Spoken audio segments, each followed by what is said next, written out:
अब मोटापा भी एक बड़ा कारण है इनफर्टिलिटी का, थायराइड भी एक बड़ा कारण है इनफर्टिलिटी का, हार्मोन इम्बैलेंस भी बड़ा कारण इनफर्टिलिटी का, पित्त का बढ़ना भी बड़ा कारण है इनफर्टिलिटी का।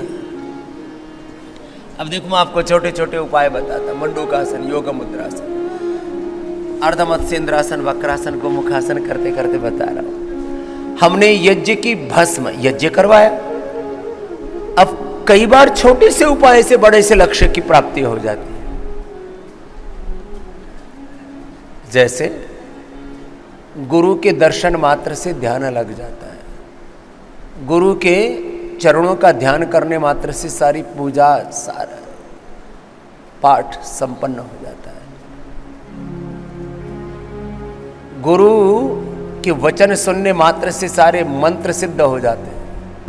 गुरु की उपस्थिति मात्र से कितने बड़े तत्व हमें जीवन में सिद्ध हो जाते हैं। ऐसे कई बार एक छोटे से तत्व से। एक बेटी को वर्षों से ब्लीडिंग की प्रॉब्लम हो रही थी। मैंने कहा बेटे यज्ञ की भस्म का पानी पियो, पिया हो ठीक हो। अब यज्ञ की भस्म में सारे देवी देवताओं का, सैकड़ों प्रकार की जड़ी बूटियों का आशीर्वाद और उनकी पॉजिटिव ऊर्जा उसमें समाहित है। तो यज्ञ की भस्म से भी इनफर्टिलिटी दूर हो जाती है, ब्लीडिंग ठीक हो जाती है, मासिक धर्म ठीक हो जाता है। यज्ञ की भस्म मात्र से सारी अशुद्धि, सारे टॉक्सिन्स दूर हो जाते हैं। ऐसा बोला जाता है एसिडिक बॉडी सब बीमारियों का कारण है। बॉडी एल्कलाइन हो जाती है किससे? यज्ञ की भस्म मात्र से। लो कपालभाति, उज्जाई, सिंहासन से, सर्वांगासन, हलासन से थायराइड ठीक हुआ, इनफर्टिलिटी ठीक हो गई, औषधि की भी जरूरत ही नहीं पड़ी। मैं कह रहा हूं हम योग, आयुर्वेद, नेचुरोपैथी, पंचकर्मा, षटकर्मा, यज्ञ, चिकित्सा, पंचमहाभूत चिकित्सा, उपवास, उपासना, मेडिकेटेड वाटर, मेडिकेटेड फूड, बहुत से प्रयत्न कर रहे हैं। एक्यूप्रेशर, एक्यूपंक्चर भी करा रहे हैं। अब किसी की तो इनफर्टिलिटी यहां से दबाने से ठीक हो गई।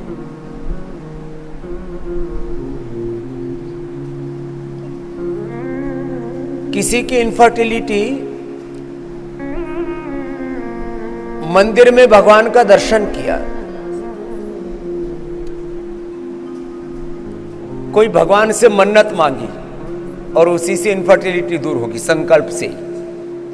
संकल्प किया और उसकी जो एनर्जी बॉडी की गड़बड़ा रखी थी, वो बॉडी की सारी एनर्जी, सारे शरीर के अंदर पॉजिटिव सिग्नल्स आने लगे, जितने भी रोग थे वो सब मिट गए।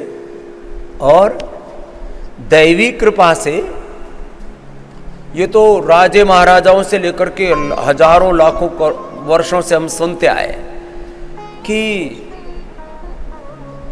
किसी गुरु के आशीर्वाद से, किसी देव कृपा से उसको संतान हो गई। इसलिए मैं सारे श्रेष्ठ तत्वों की एक साथ महिमा बखान कर रहा हूं। इनफर्टिलिटी है तो हम कोई कसर मसर नहीं छोड़ते। और आज लाखों लोगों ने अपनी इनफर्टिलिटी, मां बहन बेटियों ने भी, भाइयों ने भी, और अपने संपूर्ण यौन रोगों को, प्रजनन तंत्र के रोगों को, सेक्सुअल डिसऑर्डर्स को योग से ठीक किया है और सेक्सुअल डिजायर्स पर भी विजय पाई है। और योग की साधना से, उपासना से अपने आप को ऊर्ध्वरेता भी बनाया है। घी अच्छा है, लेकिन अभी जब मोटापा बहुत बढ़ गया है तो पहले अंदर का जो सरप्लस है, तूने 100 साल में जितना खाना चाहिए था रोहन की तरह, तूने 30 साल में पूरा खा लिया। अब तो तू पहले का जो जमा है उसी को उपयोग में ला। उस रोहन ने तो बात मान ली, 50 किलो कम कर लिया, अब 100 किलो का होकर के जाएगा। बाकी फिर 2-3 महीने में 30 किलो और कम कर लेगा। 172 से वो बच्चा 70 का होने वाला है 3 महीने में। रोहन ठीक है? हाँ, एक बार जोरदार ताली बजा दो इसके लिए। अब बेटा बाजरे की रोटी खाता था, वो भी बंद। अब केवल खीरा ककड़ी खानी है, खरबूजो तरबूजो खाणो है।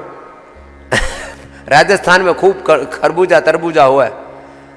खीरा ककड़ी खरबूजा तरबूजा, रोटी बंद, दाल बंद, सब्जी भी थोड़ी बहुत उबली भी खा सकते हो, थोड़ा नमक डाल के खा लो, जैसे खाओ वैसे आदत पड़ जाओ भाई। अब कितना हो गया? 2 किलो घट गया। अब 2 किलो और घट गया है कल। बेटा अब तेरी रोटी एक भी नहीं खानी, एक खाता था ना वो भी बंद, और सब्जी उबली भी खानी, 8-10 तरह की जो भी मिले सब एक ही जगह, 1 चम्मच घी में बघार कर लो, बस इतना अलाउ है, थोड़ा नमक और हल्दी अलाउ है। लहसुन प्याज तो खाते ही नहीं, तुम जैन हो, नहीं खाते बाबा जी। हाँ, कोई ज़रूरत नहीं, बस। और दिन भर गर्म पानी पियो। अश्वगंधा घनी हुआ राजस्थान में, अश्वगंधा बहुत है। उसके पत्ते बकरी की तरह खाना, सुबह दोपहर शाम। इसका वजन ऐसे सूड़ देंगे, ऐसे जाएगा इसका मोटापा जैसे गधे के ऊपर से उसके सींग गए और आज तक वापस आई ही नहीं। बेटा 70 का होके आना। बिल्कुल बाबा जी। और 3 महीने में हो जाएगा। एक बार, बस एक बार भी बदपरहेजी नहीं करना। एक बार जो ठान लिया उससे पीछे नहीं हटना। जैसे मैंने ठान रखा है, चाहे दुनिया बैरी हो जाए, योग आयुर्वेद स्वदेशी भारतीय शिक्षा चिकित्सा व्यवस्था और सनातन धर्म की प्रतिष्ठा देश नहीं दुनिया में करके ही दम लूंगा। जयकारा गुरुदेव का, जय जय गुरुदेव। ये पक्का चेला है। चलो बैठो बेटा रोहन, ये तो 70 किलो का करना है।